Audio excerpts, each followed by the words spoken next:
Greetings and God bless you. My name is Owen Ross. I am the Director of Multiplication for the Horizon Texas Conference of the United Methodist Church. And I'm here to talk with you briefly about metrics, and specifically what we United Methodists call the Constituency Roll. You may be like me, and as a pastor, I never paid really that much attention to the Constituency Roll, and I'm not sure I ever had a very consistent way to measure it. But we know in the United States today that membership organizations are in decline. VFW posts, service organizations like the Rotary, Kiwanis, the Lions Club, unions, Freemasons, and the church. Now, this doesn't mean that people are not participating in the church or engaging in the church. While membership is still important and has been important as we are members of the body of Christ, but our primary focus has not been about making members. Our primary focus is discipleship. As fewer and fewer people are wanting to be a member of any organization, we in the church, we need a new metric, or perhaps we need to better utilize an existing metric. That's right, the constituents or the constituency roll. Here's our book of discipline, line 10, our constituency roll, paragraph 230.3 says it's containing the names, and it says addresses, but we know from what time period the addresses were important and so forth. But now it's names and contact information of persons as are not members of the church concerned, including unbaptized children, youth, and adults whose names are not on the membership record, and other non-members for whom the local church has pastoral responsibility. In other words, someone that the congregation knows how to get in touch with. They know them, they know a way to get a hold of them. They can't be members of the church because that goes on a different roll, the membership roll. And the local church has pastoral responsibility. Now, this third one is going to be our focus in this video. A disclaimer, we really need a better name for constituents because really everyone is our constituents. You can think about it in our mission fields constituents. And I remember someone once said, the world is my parish. If you know who that is, please put it in the comments below. So, who should we put on the constituency roll? Regular worship attendees. Now, this is in quotes because a regular worship attendee, it could be someone who only darkens your door on Easter. You as a church only see them in Easter, and you may feel like, hey, I'm not sure they're really a part of this church, but if they have a church, it's probably your church.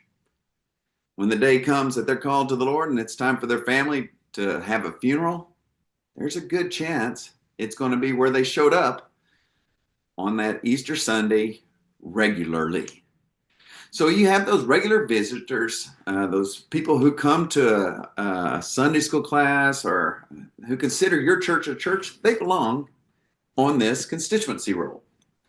On online worship, now you can't count views because there's not a consistency. If somebody scrolls past your Facebook page or your video and watch it for 5 seconds, counting them. But if you know them and they are connecting or engaging, if they make comments, if they give, if they are regularly liking the church's posts and engaging with you on online discipleship or small groups or any other way, they are part of your congregation, even though they may not be members, so they belong on your constituency roll. Temporary residents, seasonal workers, students, people who use the words winter and summer as verbs, and they find themselves in your area and they never affiliate or associate or put their membership with the church, well, they're still part of your constituency, even though they may have another church in other seasons. Small group participants that engage in discipleship. There's the key component. Those include fresh expressions. Those include Sunday school classes, United Women of Faith, church-sponsored recovery groups, and care groups that involve discipleship, a grief group, your anonymous groups. If it is a ministry of the church and congregants are involved in this group, they are part of the constituency of the church. Now, if there is a Texas county blank anonymous group that rents your basement once a week, well, they're not really constituents of the church.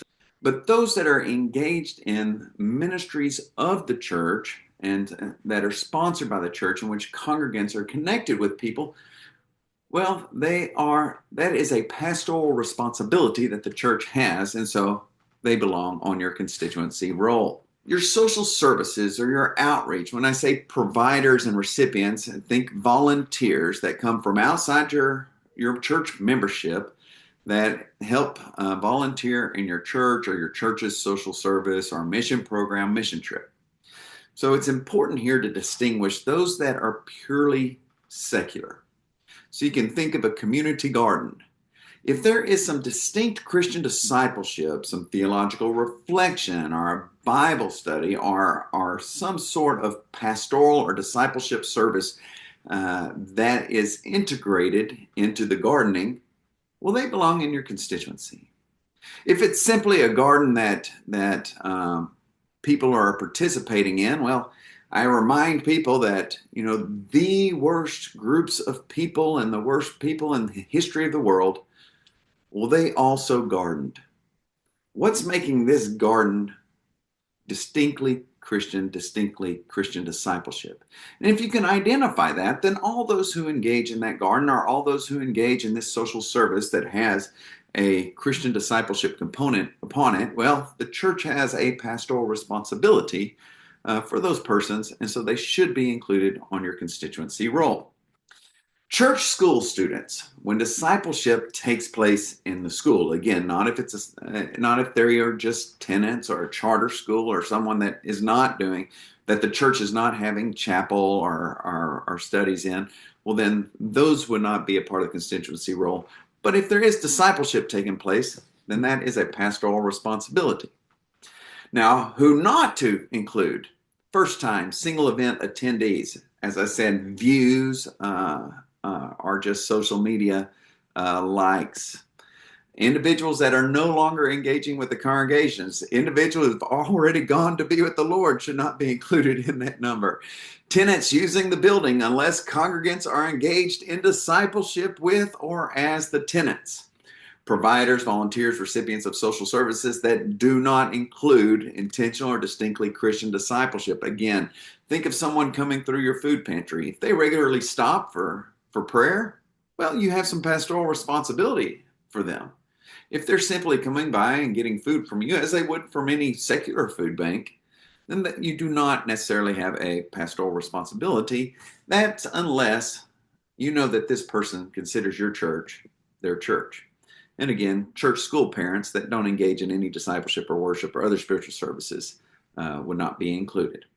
So in sum, include all individuals who engage in discipleship or might turn to the church for spiritual or pastoral support during significant life events, or for whom the church community feels a sense of pastoral responsibility. And include all persons to whom the clergy, staff, and or congregants extend pastoral care, counseling in the name of the local church. So now to reporting, the reason we all went into ministry. Just kidding. So report on line 10, which is your constituency roll in Ezra, the total number of all individuals who are not members and who regularly engage in discipleship, worship, or other spiritual services of the local church. And again, there's a lot of flexibility in defining regular. Those that your local church is their church, and with whom at least one congregant has a way to contact, their name and their contact information. Those all should be included in the constituency roll. So be aware, we count people because people count. We know overlap is going to occur, so try not to count individuals as more than one person.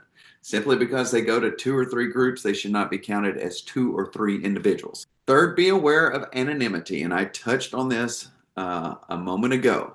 And do not be asking for purposes of your constituency roll for persons in anonymous groups to have to include their name and contact information. Sufficient is a staff member or a member of the church can tell you this is how many people participate in this ministry each year, and that can be reported in your constituency roll as that ministry and the number of individuals. Don't count members on the constituency roll, and know that church affiliation is more fluid today, that people will have numerous church homes. Do not be hung up as are we their only church home to be able to count them on the constituency roll. People will be constituents of various churches.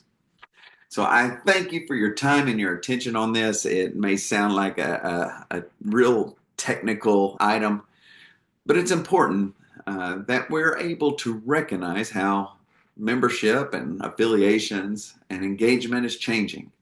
And we want to take note and count those people who are engaging in ministries and in discipleship and in the spiritual services of our church. And so that is why we're going to be including them on our constituency roll. Thanks again for your time today. And if we can be of further assistance to you, simply connect with the Horizon Texas Conference. God bless you.